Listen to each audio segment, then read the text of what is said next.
Walang Scottie Thompson at wala ring Justin Brownlee.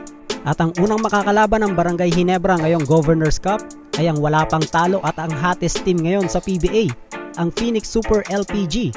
Isang matinding laban kagad ang buena mano para sa Barangay Ginebra ngayong conference. At ang tanong, sino ang mag-i-step up? At sapat kaya ang lakas ng Ginebra para manalo sa laban na ito?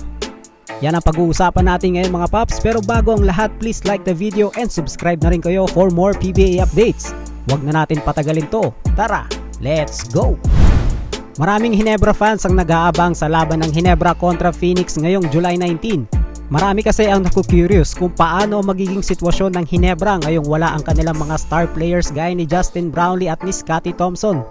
At sa mga ganitong pagkakataon ay kailangan mapilitan ng Ginebra na ipakita kung gaano talaga sila kalakas. Maraming Ginebra fans din ang nag-aabang kung gaano nga ba kagaling itong si Riley Grigsby. Pero gaya ng sinabi ko sa mga nakaraang video, hindi kailangan ni Grigsby na magpaka-Brownlee. Kailangan niya lang patunayan ng sarili niya na kaya niyang manalo kasama ang Ginebra squad sa kanyang sariling paraan. Mas magiging mabigat din ang responsibilidad ni na RJ Abarrientos, Troy Rosario at Japet Aguilar. At syempre si Stephen Holt.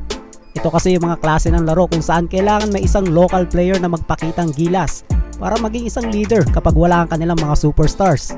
At ang una nilang makakalaban ay ang Phoenix Super LPG kung saan wala pang talo, undefeated, kaya hindi ito kailangan maliitin ng Barangay Ginebra. Sa game na to ay nakikita ko merong tatlong factor para manalo ang Ginebra. Una ay ang depensa, lalong-lalo na sa import ng Phoenix na si BJ Johnson. Pangalawa ay ang debut game ni Riley Grigsby. Hindi inaasahan ng mga fans na agad siyang magbibigay ng mga 40 points or something na high scoring game. Ang mahalaga ay kung paano siya makikisabay sa sistema ni Coach Tim Cone at kung paano niya mapapabuti ang laro ng kanyang mga teammates. Pangatlo ay ang mga local players. Hindi kailangan magpabaya dito ni RJ Abarrientos at kailangan din mag-step up ng ibang players ng Ginebra gaya nila Ralph Koo, Jeremiah Gray at John Avis. Ito rin ang magandang pagkakataon para patunayan ang kanilang mga sarili sa Ginebra. Pero ang prediction ko dito mga paps, lamang pa rin ang Barangay Ginebra. Dahil kahit wala si Justin Brownlee at si Scottie Thompson, nananatili pa ring malalim ang lineup ng Ginebra.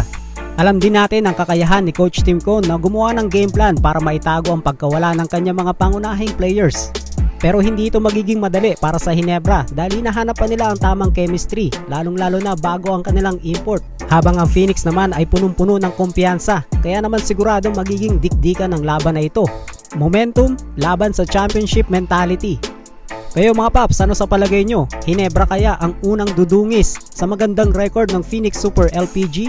O ipagpapatuloy ng Phoenix ang kanilang winning streak? Comment down below at babasahin natin yan.